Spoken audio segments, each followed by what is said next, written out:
అంటే కోడ్ని చూస్ చేసుకోవడానికి రీజన్ ఏంటి? అంటే పేరెంట్స్ ఫస్ట్ చెప్పారు, ఓకే. అది నేను ఫ్రెండ్స్ ద్వారా రీసెర్చ్ చేసుకొని అది ఓకే అని వచ్చాను. ఓకే. ఫస్ట్ విజిట్ చేసినప్పుడు ఏమనిపించింది మీకు కోడ్నానికి? ఫ్రెండ్లీగా అంత బాగుంది అనిపించింది, ఎకో సిస్టమ్ మొత్తం.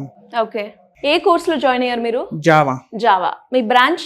నేను ఐటీ, ఇన్ఫర్మేషన్ టెక్నాలజీ. ఓకే. అంటే వచ్చిన తర్వాత మీరు ఏమేమి నేర్చుకున్నారు? ఒక ఇంటర్వ్యూకి అటెండ్ అయ్యే ప్రాసెస్లో స్టూడెంట్కి కావాల్సిన స్కిల్స్లో మీరు ఏమేమి నేర్చుకున్నారు? కాన్ఫిడెన్స్, కమ్యూనికేషన్, ఇంకా టెక్నికల్ ఆల్సో. ఓకే. టెక్నికల్ కూడా నేర్చుకున్నాను. ఓవరాల్గా ఎంత పర్సెంట్ ఇచ్చుకుంటారు మీ చేంజ్కి? 80 to 90. ఓకే. 80 to 90. సూపర్. ఇంకా ఎవరికైనా కూడా రిఫర్ చేస్తారా కోడ్నాన్ని? చేస్తాను. ఇక్కడ ప్లేస్మెంట్ సపోర్ట్ అని అంటున్నారు కదా, ఇస్తున్నారా? ఉంది. ఉన్నాయా? ఉన్నాయి. ఓకే. ఇంకా డ్రైవ్స్, మాక్ ఇంటర్వ్యూస్ అవన్నీ ఎలా ఉంటాయి కోడ్నాన్లో? మాక్ ఇంటర్వ్యూస్ అనేది ఎవ్రీ సండే జరిగింది AI ద్వారా. అవి రిపోర్ట్స్ కూడా వస్తాయి, మనం ఎంత పర్ఫామ్ చేసాము, రేటింగ్స్ అవి కూడా వస్తాయి.